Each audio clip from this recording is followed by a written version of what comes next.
ನಮಸ್ಕಾರ. ಎಲ್ಲರಿಗೂ ಭುವಿ ಎಜುಕೇಟ್ಗೆ ಸ್ವಾಗತ. ಲಾಸ್ಟ್ ಕ್ಲಾಸಲ್ಲಿ ನಾವು ಪಶ್ಚಿಮ ಘಟ್ಟಗಳು ಮತ್ತು ಅದಕ್ಕೆ ಸಂಬಂಧಪಟ್ಟಿರ್ತಕ್ಕಂತಹ ಸಮಿತಿಗಳನ್ನು ನೋಡಿದ್ವಿ. ಇವತ್ತಿನ ಕ್ಲಾಸಲ್ಲಿ ಪಶ್ಚಿಮ ಘಟ್ಟಗಳಲ್ಲಿ ಕಂಡುಬರ್ತಕ್ಕಂತಹ ಪ್ರಮುಖ ಬೆಟ್ಟಗಳು ಮತ್ತು ಶಿಖರಗಳನ್ನು ನೋಡೋಣ. ಆದರೆ ಅದಕ್ಕೂ ಮುನ್ನ ನೀವಿನ್ನು ನಮ್ಮ ಚಾನಲ್ನ ಸಬ್ಸ್ಕ್ರೈಬ್ ಮಾಡಿಲ್ಲ ಅಂದರೆ ಈ ಕೂಡಲೇ ನಮ್ಮ ಚಾನಲ್ನ ಸಬ್ಸ್ಕ್ರೈಬ್ ಮಾಡಿ ಮತ್ತು ಬೆಲ್ ಬಟನ್ನ ಕ್ಲಿಕ್ ಮಾಡಿ. ಪಶ್ಚಿಮ ಘಟ್ಟಗಳು ಒಟ್ಟು 6 ರಾಜ್ಯಗಳಲ್ಲಿ ಹರಡಿಕೊಂಡಿದೆ. ಗುಜರಾತ್, ಮಹಾರಾಷ್ಟ್ರ, ಗೋವಾ, ಕರ್ನಾಟಕ, ಕೇರಳ ಮತ್ತು ತಮಿಳುನಾಡು. ಮೊದಲಿಗೆ ಮಹಾರಾಷ್ಟ್ರದಲ್ಲಿರುವ ಪಶ್ಚಿಮ ಘಟ್ಟಗಳಲ್ಲಿ ಕಂಡುಬರ್ತಕ್ಕಂತಹ ಪ್ರಮುಖ ಬೆಟ್ಟಗಳು: ತ್ರಯಂಬಕ ಬೆಟ್ಟ, ಬಾಲ್ಘಾಟ್ ಬೆಟ್ಟ, ಮಹಾಬಲೇಶ್ವರ ಬೆಟ್ಟ, ಗವಿಲ್ಗರ್ ಬೆಟ್ಟಗಳು, ಅಜಂತಾ ಬೆಟ್ಟಗಳು, ಎಲ್ಲೋರದ ಬೆಟ್ಟಗಳು, ಸಾತ್ಮಾಲ್ ಬೆಟ್ಟಗಳು ಮತ್ತು ಹರಿಶ್ಚಂದ್ರ ಬೆಟ್ಟಗಳು. ಈ ಮಹಾಬಲೇಶ್ವರ ಬೆಟ್ಟಗಳಲ್ಲಿ ಮಹಾದೇವ ದೇವಾಲಯ ಕಂಡುಬರುತ್ತದೆ. ಈ ಮಹಾಬಲೇಶ್ವರ ಮಹಾರಾಷ್ಟ್ರದಲ್ಲಿ ಅತಿ ಹೆಚ್ಚು ಮಳೆ ಪಡೀತಕ್ಕಂತಹ ಪ್ರದೇಶವಾಗಿದೆ.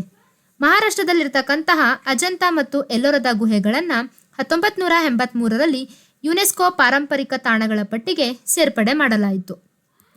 ಕರ್ನಾಟಕದಲ್ಲಿ ಜಿಲ್ಲಾವಾರು ಪಶ್ಚಿಮ ಘಟ್ಟಗಳಲ್ಲಿ ಕಂಡುಬರ್ತಕ್ಕಂತಹ ಪ್ರಮುಖ ಬೆಟ್ಟಗಳು ಮತ್ತು ಶಿಖರಗಳನ್ನು ನೋಡೋಣ. ಉತ್ತರ ಕನ್ನಡ ಜಿಲ್ಲೆ.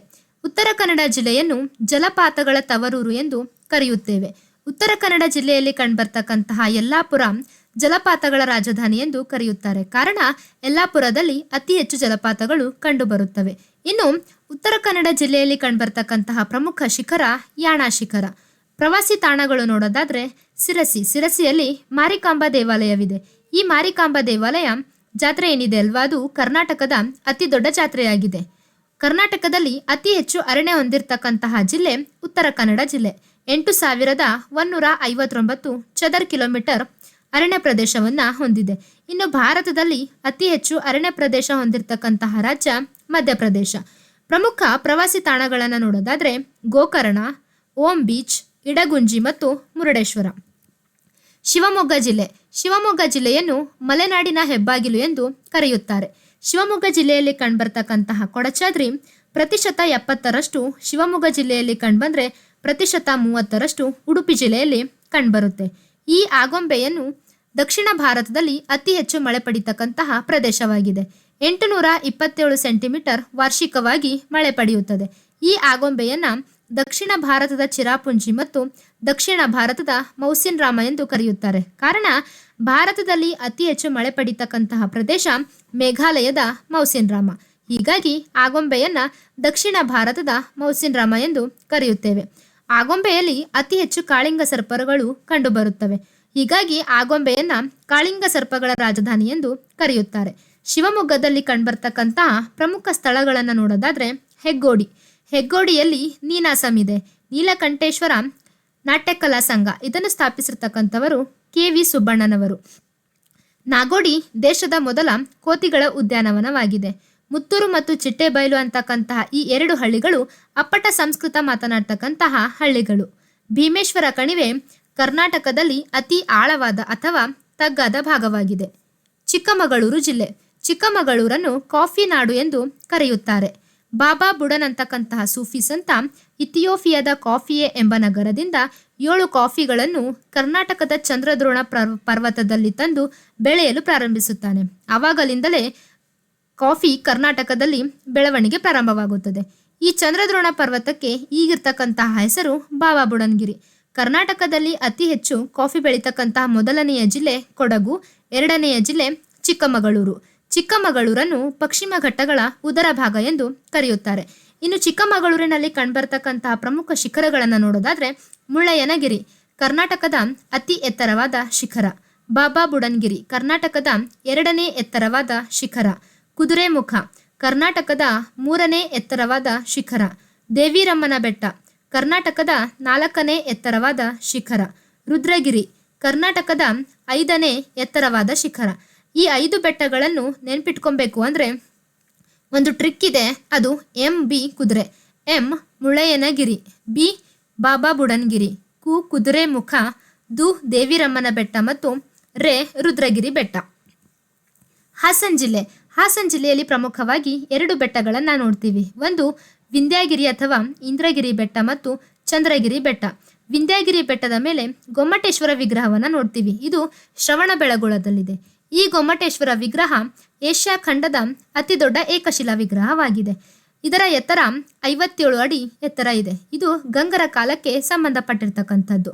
ಕೆತ್ತಿಸಿದ ಅರಸ 4ನೇ ರಾಚಮಲ್ಲ, ಮಂತ್ರಿ ಚಾವುಂಡರಾಯ ಮತ್ತು ಶಿಲ್ಪಿ ಅರಿಷ್ಟನೇಮಿ.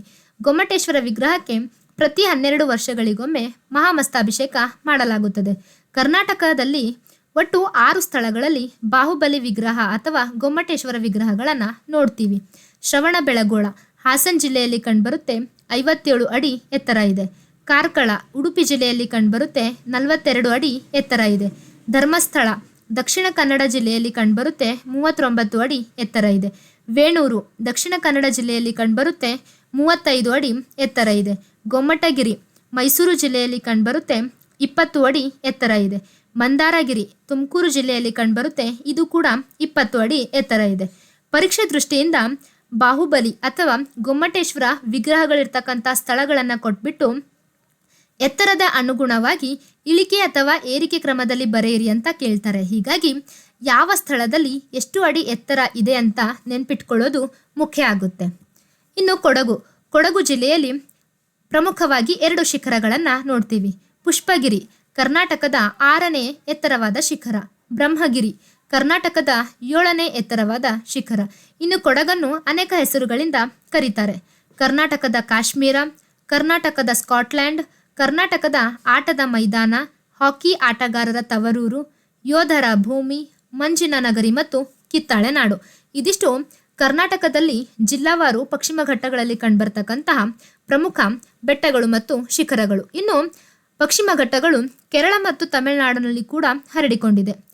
ಕೇರಳ ಮತ್ತು ತಮಿಳುನಾಡು ನೋಡೋದಾದರೆ ಅಣ್ಣಾಮಲೈ ಸರಣಿ. ಈ ಅಣ್ಣಾಮಲೈ ಸರಣಿಯಲ್ಲಿ ಆನೆಮುಡಿ ಅಂತಕ್ಕಂತಹ ಬೆಟ್ಟ ಕಂಡುಬರುತ್ತೆ. ದಕ್ಷಿಣ ಭಾರತದಲ್ಲಿ ಅತಿ ಎತ್ತರವಾದ ಬೆಟ್ಟ ಆನೈಮುಡಿ, 2695 ಮೀಟರ್ ಎತ್ತರ ಇದೆ. ಇದು ಅಣ್ಣಾಮಲೈ ಸರಣಿಯಲ್ಲಿ ಕಂಡುಬರುತ್ತೆ. ಇನ್ನು ಪಳನಿ ಬೆಟ್ಟಗಳು.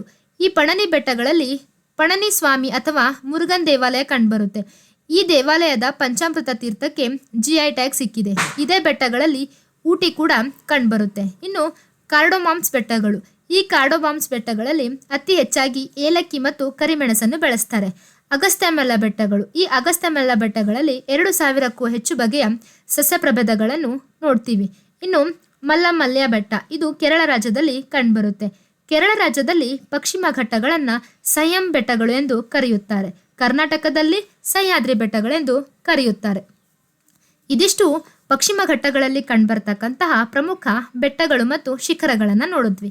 ಇನ್ನು ನೆಕ್ಸ್ಟ್ ಕ್ಲಾಸಲ್ಲಿ ನಾವು ಪೂರ್ವ ಘಟ್ಟಗಳ ಬಗ್ಗೆ ಅಧ್ಯಯನ ಮಾಡೋಣ. ಈ ಕ್ಲಾಸ್ ನಿಮಗೆ ಇಷ್ಟ ಆಗಿದ್ರೆ ಲೈಕ್ ಮಾಡಿ, ಸಬ್ಸ್ಕ್ರೈಬ್ ಮಾಡಿ ಮತ್ತು ಶೇರ್ ಮಾಡಿ.